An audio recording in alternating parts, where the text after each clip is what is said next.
Hi everybody, welcome to Khong Driving. Yes, this is the drive we've been waiting for a very long time. I have no idea why we took so long, but yes, we are in the Proton e.MAS 7, and as you can see from the front, we are on a very interesting road. We're going to check out the ride and handling of this vehicle. And with me is, of course, my good friend from Proton iGreen in Setapak that sells the very same e.MAS 7, and this car is courtesy of iGreen.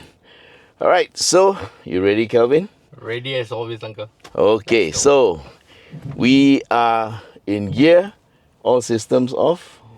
Alright, setting now. Yeah, I'm in sport mode. Okay. Yes, in sport. Okay. All right, here we go. Okay, we have 218 PS, 320 Newton meters of torque from a single motor that drives the front wheels. Of course, it's a single speed.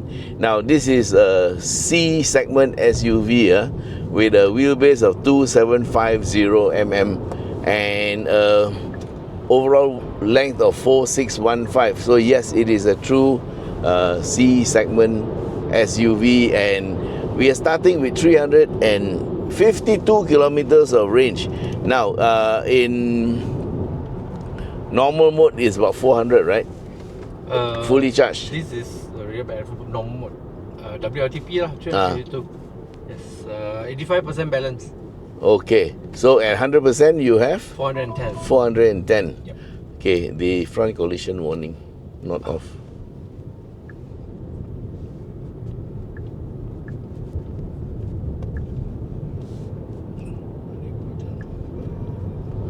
Okay, so here we are. It's a weekday morning, and actually it rained this morning, so we started a bit late and it's dry now, but I think we're going to have quite a bit of traffic, and the traffic is You like the instant talk, Uncle? you know, I think it's to give the front car a bit of warning. Okay, so 320 Newton. What do you have in the boot? Paper only. I hope it's, yeah, it's got something in the boot. Okay, so because it's front wheel drive, you're going to get a little bit of wheel screeching. But so far, the seats are very comfortable. You have something in the back, but we're not going to stop. Okay, guys, so Kelvin has got probably his charging cable at the back. That's flying left and right. Triangle. Yeah. Sorry, I left out the triangle. You must always keep the boot clear. Make sure anything that can fly will not fly. What is this thing that's moving? Your phone. Okay. Sorry. Okay. Okay, so this is all electric power, yeah? And front wheel drive, there's a... Okay, I thought I saw a car there. It was the roof of the car.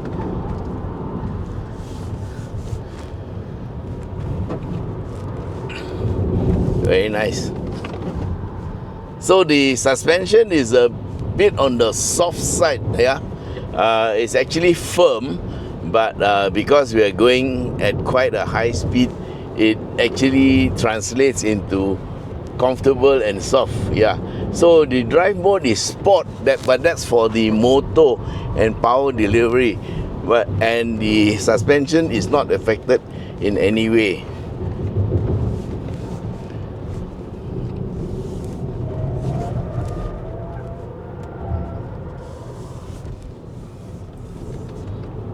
So there's just a hint of understeer, but it's okay because it's only front wheel drive, and all you need to do is just lift off and you're okay. So the weather today, it's actually cloudy, yeah? And the sun is hiding behind some clouds, but later on maybe we can see some of it. Yeah, you can see the sun on the right. And so what do you think, guys? 123,800, and right now there's a 4,000 ringgit straight off, 119,800. This is the top of the range with the sunroof, yeah, and all the bells and whistles, because it's got a good ADAS system. Most of it we have turned off here. Yes. We couldn't find the traction control switch, so we haven't turned that one off. So we still have traction control working, but so far I don't think we have invoked it. I've kept the speed, what you call, decent.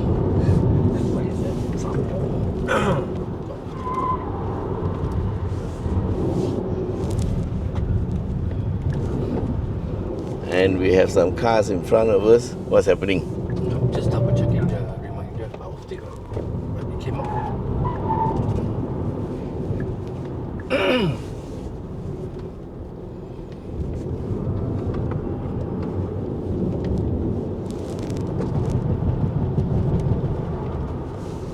Thank you so much.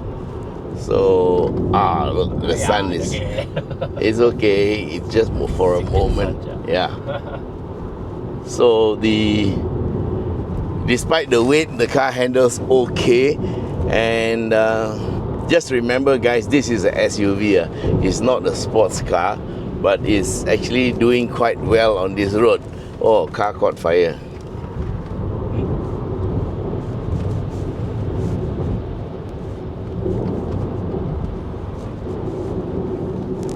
Okay, here you got to be careful because cars make a U-turn here.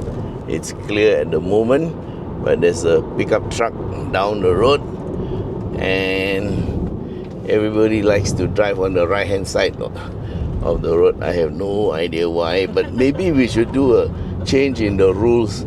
Make the left lane the fast lane. Left-hand drive.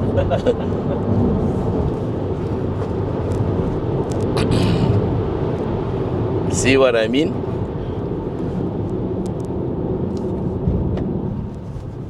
Thank you. Okay, so the power delivery is quite linear, and also perhaps the battery might be a bit hot right now, so the acceleration has actually slowed down a little bit. Also, we have used up, just now it's 352, right? Now it's 310, so if we used up about 40 kilometers, 45 kilometers of charge in about 8.3 kilometers. So yeah, about 9 kilometers we went on that last bit, and so that's about 5 times the amount of normal. Yeah. So, but don't forget, we are climbing the hill and we were going very fast. Okay, now we're going to cool down the systems a bit. So normally what we do is between part 1 and part 2, we slow down. So Kelvin, how was it? Was it okay? It's fun. Still haven't get conclusion yet between my first video and this one yet. But it's fun. Uncle took it because the other car was a S70, right? Yeah, that's a sedan. And that's a sedan. Yeah. And that's a 1.5 liter turbo. The difference between the car with the turbo and, because it's a sedan, the sedan is a bit more stable around the corners, yeah. So we possibly could corner faster lah. And because of the turbo, the acceleration was quite good also. And because we could corner faster, we also could go around the corners at a higher speed. So acceleration doesn't have to be as good as this car, but it will still give you a higher average speed. And of course the sound, the sensation of the sound makes you feel that the car is going fast, yeah? Because the engine is revving at high RPM. So this one is a bit surreal, you know, with an electric car. You accelerate, you only see the road coming by, but you don't feel anything, you don't hear anything. So that's the part about electric cars.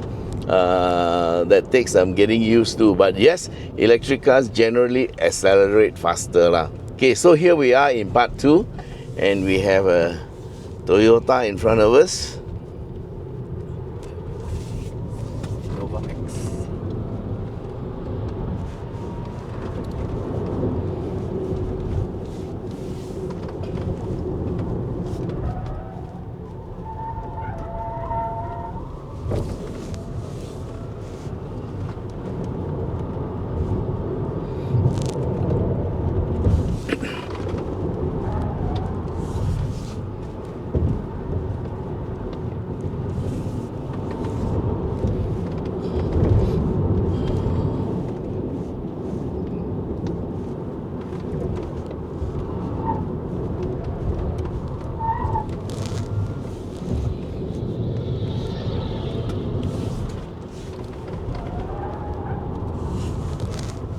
Someone has spotted you, Uncle. The Who? Innova.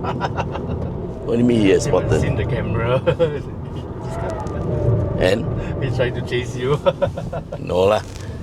He's not. No, Is he trying to chase me? he was. Just not in the U-turn, the bend. That was the first corner Yeah, the lah. first corner. We have gone another 3 corners. I think we have lost him.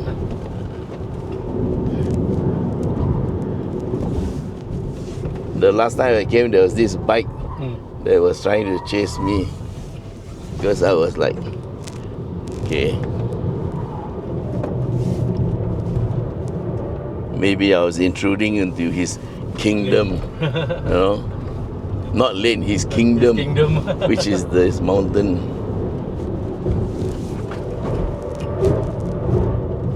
Okay, so the suspension for this vehicle is made to be on the firm side of comfortable, but basically it is still made for comfort. Yeah, so just now as we went around the bend, we saw a little bit of bottoming. Yes. Because of the load. Of course, this is quite a heavy vehicle, about 1.6 tons, right? 1.6, correct. So actually it's quite light for an EV, but it's heavy lah. And that's why the weight, you could feel the weight pushing the car down. So I would say maybe a bit of increase the bound a little bit, increase the rebound a little bit, about 20-30%. That would make this much better handling car. But of course, if you are a normal guy who uses a car on a daily basis, mostly to ferry your kids or go to and from work, then you don't need all that. Yeah. Because if you want a car to go to Genting, probably I wouldn't recommend this lah. Although you can if you want, but it's not the car of choice to go up Genting Highlands. Although I must say that it handles quite well.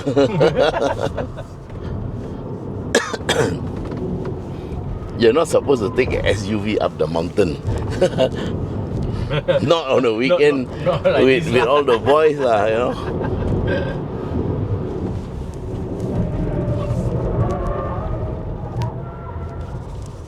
Okay, so you can see the traction control was taking over.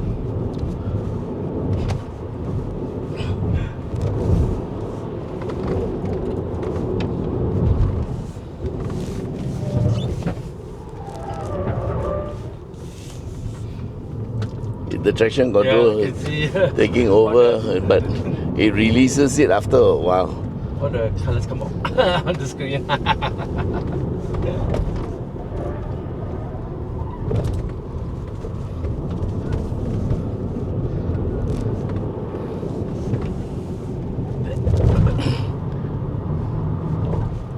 So we've lost a little bit of acceleration, I think, because I think this is the power management. The system is probably sensing that, hey, you're using too much power, so it's cutting down a little bit, but still no warning bells, so it's okay. And well, this car is so surreal, so silent, you really don't know the speed you're going. but you can see by all the cars you're overtaking lah.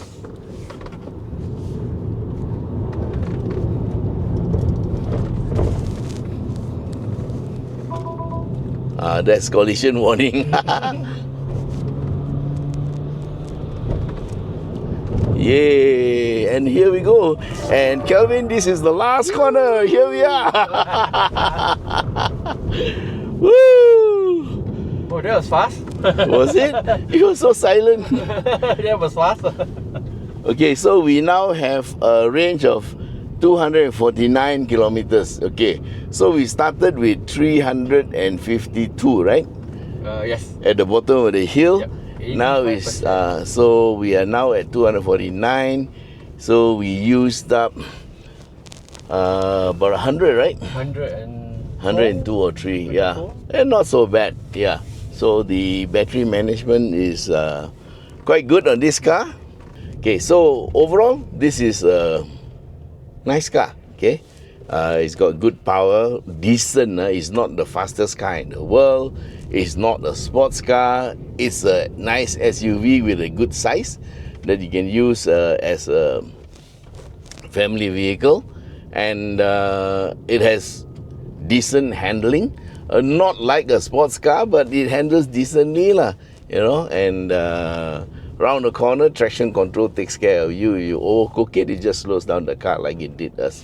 And can I drive this to Genting on a weekend basis to have fun with my friends? You can lah, but actually not recommended yeah. But can I buy this car and go to work in Genting every day? Can. Drive normally lah, can lah. Don't drive like that, yeah. Because we are just checking out the car so that you know what the car can do, right? That's what we are doing. We are checking out the car for you, yes. And of course, we do it with safety, yeah. We always take care of cars on the road. We don't do any reckless stuff. The way you corner, the way you drive is actually a reflection of your ability to drive, yeah. So to some, this may seem like not safe, but actually is your threshold. Where is your threshold, yeah? And if your threshold is very low, you might have something to say, but it actually means that you actually need to have more training as a driver. Okay, so as a vehicle, yes, okay, because in terms of price and affordability at 119,800, it's there lah, it's affordable. It's not like out of reach or anything like that, because considering the cars nowadays, car prices have gone up crazy. Yeah, my first car cost 8,200 ringgit. That was a new car. Okay, now 8,200 is like your down payment only, yeah. So that was many moons ago lah. And so overall, I think it's a great car. It's not a Genting car, but you can drive it to work in Genting if you want. Good for your family, and range not bad. Now we have 247 kilometers of range left, but let me just tell you, this 247 is based on like how you're going to drive, how you've been driving, and based on the style that you've been driving, this is the possible range for you. Yeah, that's what I learned about all these EV ranges. So as you slow down and as you go down the hill, there will be regen opportunities, and then you will actually get some of the mileage back. You can gain maybe another 5 or 6% back, yeah. And so not to worry. I think range is okay with a base range of 400 kilometers in WLTP. It is a decent range lah. Because if you want more range, that means you got bigger battery. Bigger battery means heavier car. Heavier car means different suspension requirements. And bigger battery means more expensive. So what they do is they try to balance everything so that they can give you a package that is easily acceptable, especially to your pocket. Alright, so would I recommend this car to somebody? Yes, I would, as a very affordable electric SUV, yeah. And of course, if you want to buy this car, you can get in touch with us at the number below, 016-335-0609. Or if you like Kelvin, you can go straight to iGreen Proton in Setapak and look for him. and then you can sign up directly with him. But of course, if you sign up with me, we get a little bit of commission, and that helps to keep our channel going. Yeah. So anyway, that's enough ranting. Thanks very much for watching our video, and till we meet again in the next video. Bye bye. Bye.